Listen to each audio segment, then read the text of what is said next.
나의 기도를 들으시는 하나님, 나의 기도를 들으시는 하나님이란 제목으로 말씀을 증거하겠습니다.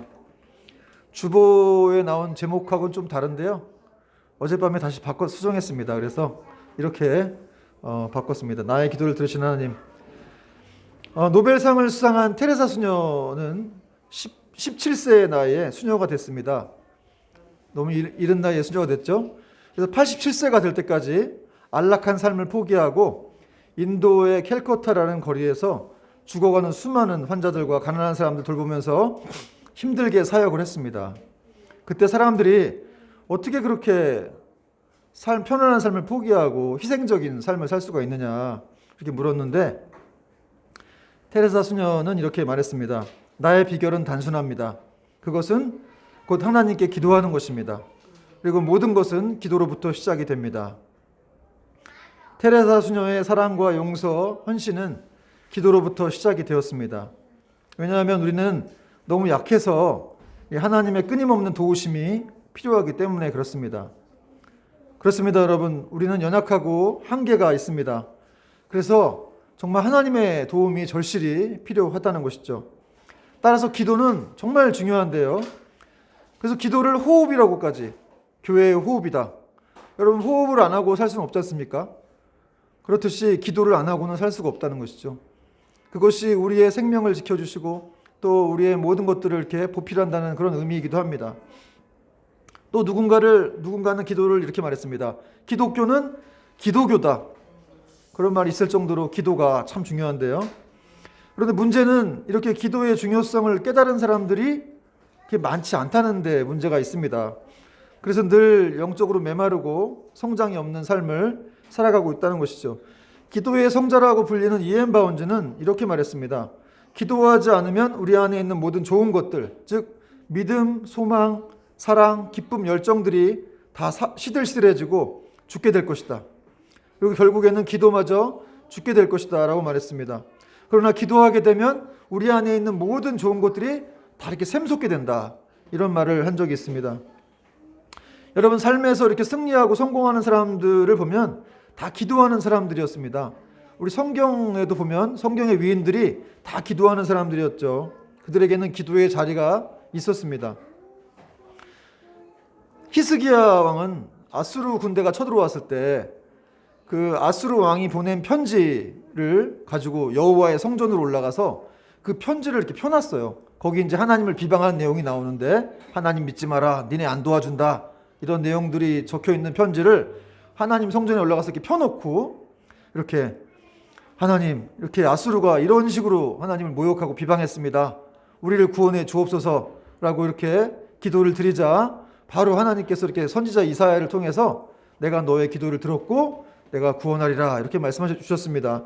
그 내용이 이제 열왕기하 19장에도 나오는데, 보니까 어떻게 구원하셨냐면 하늘의 전사들, 여러분 땅의 전사들이 아니라 하늘의 천사 같은 개념인데 그런 전사들을 보내셨어요. 그래가지고 아수르 군대가 하룻밤 안에 18만 5천 명이 다 송장이 되었다고 성경은 말씀하고 있습니다. 이 밤에 여호와의 사자가 나와서 아수르 진영에서 군사 18만 5천 명을 친지라 아침에 일찍 일어나 보니 다 송장이 되었더라. 여러분, 정말 18만 5천 명이면 얼마나 많은 사람들입니까? 그런데 하나님께서 이렇게 이 히스기야의 기도를 들으시고 천사들, 여호와의 사자들을 보내셔서 다 이렇게 무찔러 주셨다는 것이죠. 여러분, 에스더 또한 기도하는 사람이었죠. 그래서 나라가 위기에 빠졌을 때 에스더가 내가 죽으면 죽으리다 하고 3일 동안 금식을 하고 기도를 해서 모르드게와 함께 이렇게 이스라엘을 살리는 그런 역사의 주역이 되었습니다. 또 아브라함도 마찬가지죠. 아브라함은 소돔과 고모라 땅이라고 하는 그 한 나라를 이렇게 하나님 앞에 기도하면서 그가 하나님과 이렇게 빅딜을 했죠. 빅딜. 하나님, 여기 30명의 의인이 있으시면 어떻게 하시겠습니까? 그래도 멸하시겠습니까? 20명 있으시면 어떻게 하시겠습니까? 그래도 멸하시겠습니까? 10명 있으면 어떻게 하시겠습니까? 이런 식으로 아브라함이 하나님과 빅딜을 했다는 거예요. 기도하면서. 여러분, 한 사람의 기도가 결코 약하지 않습니다. 여러분, 이것은 아브라함에게만 또 에스더에게만 이런 기도의 능력이 있는 것이 아니고 우리가 아브라함의 영적인 후손 아니겠습니까? 그러므로 그 아브라함의 기도의 능력은 바로 우리 신약 성도들에게도 함께 있다는 사실을 여러분 믿으셔야 됩니다. 그러니까 여러분 한 사람이 기도하면 나라가 살기도 하고 회사가 살기도 하고 가정이 살기도 하는 거예요. 기도하지 않으면 망할 수도 있습니다. 잘못하면. 또 중요한 건 우리가 기도해야 될 중요한 이유는 우리 예수님께서 늘 기도하시는 분이셨다는 거죠. 여러분 예수님의 인생은 한마디로 기도하는 삶이셨다라고 해도 과언이 아닐 정도로 늘 그렇게 기도하셨습니다. 새벽 미명에 일어나셔서 기도하셨고 또 제자들을 뽑을 때도 산에 올라가셔서 밤이 맞도록 밤새도록 기도하셨다는 것이죠. 여러분들 중에 혹시 이렇게 밤을 새워가지고 기도해 보신 분들 있어요? 밤을 새워가지고 기도해 보신 분들. 우리 권사님은 있으실 것 같긴 한데 저도 부끄럽지만 저도 밤을 새워서 기도해 본 적은 없는 것 같아요. 좀 죄송스러운 얘기인데 제가 25년, 30년 전에 이제 불신자 때 밤을 새워 본 적이 있긴 있습니다. 그때 예수님을 안 믿었기 때문에 이제 이게 고스톱을 치면서 밤을 새워 봤었는데 그때 밤 새워가지고 이제 2만 원인가 땄는데 참 인생이 허무하구나. 그런 생각을 처음으로 했었어요. 근데 이렇게 예수 믿고 나서 정말 하나님을 위해서 뭔가 한번 밤을 새워볼 수 없을까? 그런 생각을 해본 적은 있었는데 실패했습니다. 뭐 5시간, 6시간씩 해본 기도는 해본 적이 있는지만 며칠씩 금식 기도도 해봤지만 이렇게 밤을 새워서 하는 건 힘들었는데 예수님은 이렇게 밤을 새워서까지. 그럼 밤 새우신 이유가 뭡니까? 성도들을, 제자들을 선택하기 위해서 그렇게 신중하게 기도하셨다는 거예요. 여러분 성경의 위인들 또 예수님께서 이렇게까지 기도를 중요시하고 많이 하셨다면은 여러분 우리가 지금 이렇게 멀쩡해 보이지만 결국 우리는 흙으로 사라집니다. 한낱 먼지와 흙으로 사라질 우리 존재, 연약한 존재들 우리가 얼마나 기도를 더 많이 하게 되냐라는 말입니다.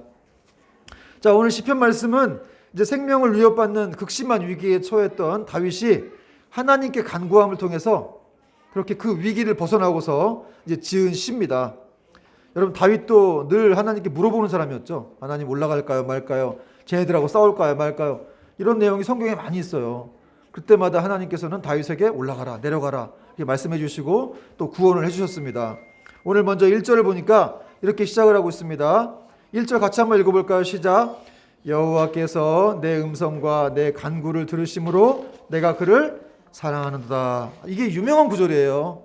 시편 116편 1절은 여호와께서 내 음성과 간구를 들으심으로. 이때의 간구, 이 간구의 원어적인 뜻은 간절히 은혜를 바라는 기도예요. 다윗이 여러분 극심한 고난으로 인해서 아주 적극적이고 간절한 기도로 하나님의 은혜를 구하고 있다는 거예요. 내 음성과 내 간구를 들으심으로. 여러분 우리도 하나님 앞에서 우리의 어떤 공로나 의를 내세울 것이 아니라 사실은 하나님의 은혜를 구해야 됩니다. 하나님 내가 이렇게 잘났으니까 나 대단하니까 나 좀 도와주세요. 이럴 게 아니라 하나님 정말 아무 힘이 없습니다. 저는 능력이 없습니다. 오직 하나님의 은혜만이 필요합니다. 그런 은혜를 간절하게 구해야 한다는 것이죠. 여러분 우리 은혜 없이 살 수 있나요? 여러분 지금 이렇게 우리가 숨 쉬는 거, 또 이렇게 예배 드리는 거, 회사 다니는 거, 또 가정생활 유지하는 모든 것이 우리의 힘이 아니라 하나님의 은혜입니다. 그런 은혜를 우리가 자주 구할 때 하나님이 더 기뻐하시고 그 은혜를 우리에게 부어주신다는 것이죠. 또 우리가 은혜를 구해야 될 이유는 무엇입니까? 우리는 율법 아래에 있지 않고 은혜 아래에 있기 때문에 그렇습니다. 그래서 은혜의 보좌 앞에 담대히 나아가라 그랬어요. 여러분 구약 백성들이 예배 드릴 때 얼마나 어려웠습니까? 짐승 잡아가고 각을 다 뜨고 막 피 뿌려가지고 막 그런 참혹한 상황에서 야, 내 대신 이렇게 양이 죽는구나, 소가 죽는구나 보면서 또 하나님 앞에 이렇게 그 성막 안에도 제사장들 아니면 못 들어갔잖아요. 다른 사람이 들어갔으면 죽었죠. 그렇게 구약시대 예배가 무서웠는데 지금은 예수님의 십자가 사건을 통해서 우리가 누구나 그 은혜의 보좌 앞에 나아갈 수가 있게 됐다는 것이죠. 그럼에도 불구하고 그 은혜의 보좌 앞으로 못 나가는 사람들이 많이 있다는 거죠. 여러분 성경은 분명히 말씀합니다. 담대히 나가라. 그 은혜의 보좌 앞으로 담대히 나아가라. 때를 따라 돕는 은혜를 얻기 위하여 담대히 나아갈지니라. 여러분 신약 백성들에게 필요한 것은 이제 담대함이라는 거죠. 이제 나가도 안 죽어요. 우린 다 제사장들이 되었기 때문에 안 죽는 거예요. 그런 축복이 우리에게 있습니다. 여러분 그리고 이렇게 다윗의 은혜를 구하는 간절한 기도에 대한 하나님의 반응은 무엇이었습니까? 그 간구를 들으셨다. 그 음성과 여호와께서 내 음성과 내 간구를 들으셨다. 이렇게 말씀하고 있습니다. 들으셨다. 이 들었다라는 말의 원어적인 이 뜻은, 이 단어는 이시마의인데 단순히 소리를 귀로 듣는 게 아니라 이렇게 하나님이 아주 주의 깊게 듣는 것을 말씀하고 있습니다. 경청했다는 거죠. 여러분의 기도를 하나님이 이렇게 경청하고 있는 거예요. 제 설교를 여러분이 이렇게 잘 경청하고 계신데 하나님께서 이렇게 우리가 기도할 때마다 그냥 대충 듣는 게 아니고 아주 주의 깊게 잘 듣고 계신다는 거죠. 그리고 이 단어가 이제 미완료 시제로 써 있는데, 이 미완료는 뭐냐면 계속을 말하는 거예요. 그러니까 한 번 듣고 마시는 게 아니라 우리의 기도를 언제든지 계속해서 듣고 계신다, 이런 것들을 말하고 있습니다. 그리고 이시 마을이라는 단어가 하나님과 이렇게 연결돼 사용될 때는 그 들은 바 기도에 대해서 응답까지 해주신다는 것을 또 말씀하고 있다는 것이죠. 여러분, 사도 바울이 이렇게 예수님을 담의 도상에서 만나가지고 눈이 멀어서 아나니아의 집에 갔을 때 그가 기도했습니다. 그때 예수님께서 아나니아의 환상 중에 나타나셔가지고 그가 지금 기도하는 중이다, 이렇게 말씀하셨죠. 하나님, 예수님께서 그 바울의 기도를 듣고 계셨습니다. 그리고 또 히스기야도 죽을 병에 걸려가지고 이렇게 눈물을 흘리면서 기도하자 또 이사야 선지자를 통해서 내가 네 눈물을 보았고 또 기도를 들었노라, 이런 말씀을 이사야서 38장에서 또 말씀하고 있습니다. 여러분, 또 요나도 물고기 뱃속에서 기도했죠. 그때 하나님이 그 기도 소리를 들으셨습니다. 그래서 그를 육지에 이렇게 토해내게 하셨다는 것이죠. 여러분, 그러므로 우리 하나님께서는 우리의 기도를 들으시는 분이심을 꼭 믿으셔야 합니다. 그리고 우리가 어디에 가서 기도를 하든지 하나님이 다 듣고 그 주변 상황까지 다 알고 계시는 분이라는 거예요. 그래서 우리가 하나님과 이렇게 교제하지 못할 그런 관계는 어떤 방에는 없다는 것이죠. 어떤 상황에서도 우리가 어떤 사람하고 못 만날 수는 있어도 하나님과 못 만날 수는 없는 거예요. 심지어는 바다 깊은 곳에서 기도를 할 때에도 하나님이 듣고 이제 그 물고기에게 명하셔서 육지에 이렇게 토해내시도록 하시는 겁니다. 그런 사실을 잘 알고 있었던 다윗은 내가 평생에 기도하리로다, 이렇게 말했다는 거예요. 2절 말씀 같이 한번 읽어보겠습니다. 2절 말씀 시작. 그의 귀를 내게 기울이셨으므로 내가 평생에 기도하리로다. 여러분, 평생토록 기도하시는 여러분 되길 바랍니다. 여러분, 잠깐만 기도하지 말고 평생 기도하세요. 이 평생토록 기도하겠다는 이 다윗의 선언은 사실 또 다른 의미가 있는데, 하나님이 이제 내 인생을 돌보시고 문제를 해결해 주실 것이기 때문에 내가 다른 곳에 가서 답을 찾을 필요가 없다는 뜻이에요. 여러분, 하나님이 우리 인생 기도할 때 우리 인생 돌봐주시고 또 우리의 문제를 해결해 주신다고 한다면 우리가 다른 곳에 가서 답을 찾을 필요가 있습니까? 없잖아요. 근데 이제 그걸 모르는 사람들이 가끔 이제 점집에 찾아가기도 하고, 그래서 이게 무당들한테 물어보고 그러는데, 여러분, 절대 그러면 안 됩니다. 지난번에도 한번 얘기 드렸던 것 같은데, 점집에 가는 이유를 물어보니까 그냥 쪽지게같이 얘기를 해준다는 거예요. 바로바로. 근데 하나님은 기도할 때마다 바로바로 응답을 안 해주신다. 근데 그 무당이 얘기해 주는 게 제대로 맞는 얘기를 해주는 게 아니죠. 어쩌다 한번 가끔 과거를 맞히는 것 뿐인데, 하나님처럼 미래를 알 수는 없어요. 근데 우리 하나님은 우리를 미래를 모르시게 이렇게 해놨어요. 그렇게 해서 갈 수 있도록. 그러니까 이제 인간은 불안한 건데, 인간은 태어남 자체가 이제 불안을 가지고 있다고 하더라고요. 근데 사실은 타락으로 이렇게 된 건데, 근데 하나님이 왜 이렇게 아무것도 안 보이게 우리를 인도하시느냐. 그래야 우리의 믿음이 성장하기 때문에 그렇습니다. 그렇게 하나님을 매 순간 의지하면서 가야 우리의 믿음이 성장하게 된다는 거예요. 그래서 다윗은 이렇게 내가 평생에 기도하리로다. 하나님이 내 문제를 해결해 주실 것이고 나를 인도하실 것이기 때문에 내가 다른 곳에 가서 구할 필요가 없다. 이렇게 아예 선언을 해버린 거예요. 그리고 다윗은 이제 자기를 어떻게 하나님이 도와주셨는지, 구체적으로는 어떤 도움을 주셨는지를 이제 말하는 내용이 3절과 4절에 나오는데, 3절 제가 읽겠습니다. 사망의 줄이 나를 두르고 수월의 고통이 내게 이르므로 내가 환난과 슬픔을 만났을 때에 4절 내가 여호와의 이름으로 기도하기를 여호와여 주께 구하오니 내 영혼을 건지소서 하였도다. 여러분, 3절에 보니까 사망의 줄 또 수월의 고통이라는 내용이 나오는데, 그냥 단어만 보더라도 좀 이렇게 험악하죠. 사망의 줄, 수월의 고통. 이게 한마디로 다윗이 얼마나 큰 위기 상황에 놓였는지, 이 육체적으로 정신적으로 아주 너무 힘들어갖고 아주 죽을 것 같았다라는 것을 강조하는 표현이에요. 그러니까 죽음의 위기에까지 이렇게 처하게 된 상황에서 정말 내가 육체적으로 정신적으로 아주 그냥 너무 피곤하구나, 그런 얘기를 하는 것이죠.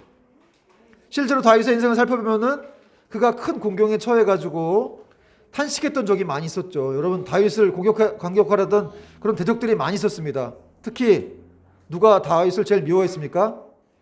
다윗의 장인어른 사울 왕이. 참 사울함도 이해가 안 돼요. 자기는 왕이고 가진 게 많은데 왜 다윗이 뭘 가졌다고 그렇게 다윗을 미워하고. 그 10년 동안을 다윗 쫓아다닙니다. 3,000명씩 데리고, 그 특전사 부대 3,000명씩 데리고 그 사위를 죽이려고 그 이스라엘 좁은 나라에서 여기저기 돌아다니죠. 잡으려고. 그러니까 다윗이 얼마나 불안했겠어요, 사실은. 그죠? 근데 다윗이 안 잡혔어요. 왜 안 잡혔습니까? 사무엘상 23장에 나오지만 하나님이 다윗을 사울의 손에 넘기지 않으셨다. 여러분, 그 어떤 사람들이 뭐 아주 어떤 지역 가면 내가 거기는 위험한 지역이라 가지 마세요, 막 이런 사람도 있는데, 여러분, 하나님이 역사하시면 거기도 괜찮은 거예요. 뭐 미국이나 한국은 안전합니까? 불안할 것 같으면 여기도 불안한 거지. 그러나 어디 다른 데 가서 뭐 저기 치안이 불안하다고 거기서 뭐 거기 가지 마라, 이렇게 선교지 가지 마라, 이렇게 말하는 사람도 있지만 하나님이 역사하시면 어디든지 안전한 겁니다. 다윗은 하나님이 역사하셨기 때문에 안 잡힌 거예요. 그러나 그는 그걸 몰랐기 때문에 사실은 두려웠죠. 기도할 땐 알았어요. 그러나 기도하지 못할 때는 또 불안하고, 10년 동안 쫓기다 보니까 나중에 이제 블레셋으로 망명도 하게 되는데, 이러다 내가 다윗에게, 사울에게 잡혀 죽겠구나, 이런 마음을 먹고 이렇게 망명도 하게 했지만 나중에 결국 다윗은 왕이 됩니다. 어쨌든 이런 그 죽을 위기에 처해서 이 살해받는 위기 상황 가운데에서 그는 정말 정치적으로 육체적으로 너무 힘들었다는 것이죠. 심지어 그는 자기 아들에게까지 쫓겼죠. 압살롬에게까지. 압살롬이 아버지를 죽이려고 했어요. 다윗은 왕이기도 하고 정말 아주 성경에 축복받은 대명사라고 보일 수가 있는데, 그러니까 이 사람의 삶이 그렇게 그냥 뭐 이렇게 평안하거나 막 행복하지만 않았을 것 같아요. 그죠? 우리 사랑하는 아들이 우리를 날 죽이겠다고 쫓아온다 그러면 이게 얼마나 불행한 일입니까? 그런 가운데에서도 다윗은 계속해서 하나님을 의지했다는 것이죠. 여러분, 다윗의 위대성이 여기 있는데 그렇게 살해 위협 속에서도 하나님을 끝까지 의지했다는 거예요. 그 내용이 4절에 나옵니다. 우리 4절 같이 한번 읽어봅시다. 4절 시작. 내가 여호와의 이름으로 기도하기를 여호와여 주께 구하오니 내 영혼을 건지소서 하였도다. 엄청난 극심한 고통 상황 속에서도 여호와의 이름으로 하나님을 의지해서 다윗이 기도했다는 거예요. 여러분, 사람은 두 종류의 사람이 있어요. 큰 위기가 오면 더 메말라지고 하나님을 떠나는 사람이 있고, 두 번째 경우는, 후자의 경우는 위기가 오면 더 겸손해지고 하나님 앞에 엎드리는 사람이 있습니다. 그리고 다윗은 후자의 경우였다는 것이죠. 그는 위기가 올 때마다 더 겸손하게 하나님을 찾고 엎드렸습니다. 그렇다면 다윗은 왜 이렇게 그렇게 힘든데 하나님을 이렇게 놓지 않고, 하나님을 떠나는 사람도 많이 있잖아요. 하나님 버리지 않고 그렇게 더 붙잡았을까요? 여러분, 그 이유는 다윗이란 사람이 자기의 삶의 모든 경험을 통해서 하나님의 은혜와 자비가 어떤지를 잘 알고 있었어요. 하나님이 긍휼이 풍성하신 분이시다, 하나님의 은혜가 많으신 분이시다라는 것을 자기 삶을 통해서 경험해 봤기 때문에 다윗은 이런 엄청난 상황 속에서도 하나님을 붙들었다는 것이죠. 그래서 그는 결국 하나님의 크신 은혜와 긍휼에 자기의 어려움들을 호소했습니다. 5절 말씀 보세요. 5절 말씀 같이 한번 읽어볼게요. 5절 시작. 여호와는 은혜로우시며 의로우시며 우리 하나님은 긍휼이 많으시도다. 할렐루야. 여러분, 하나님이 정말 이렇게 은혜로우시고 의로우시고 긍휼이 많으신 분이심을 믿습니까? 진짜 그러신 분이죠. 그러니까 이렇게 우리가 숨쉬고 살아가고 있고 모든 것들을 영위하고 있는 거예요. 다윗은 이걸 분명히 알았다는 거죠.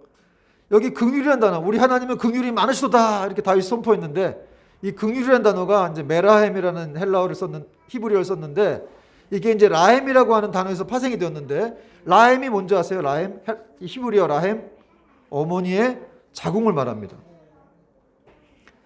여러분, 어머니의 자궁이 어떤 역할을 하죠? 그 아이를 이렇게 보호하는 거 아닙니까? 태어날 때까지.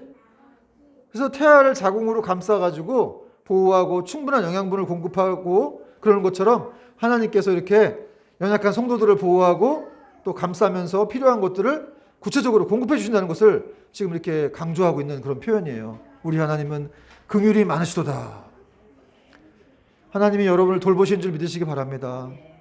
여러분 정말 연약한 아이들 돌보듯이, 엄마가 돌보듯이, 영양분을 공급하듯이 계속해서 그런 성도들, 자기 자녀들을 하나님이 돌보시고 있습니다.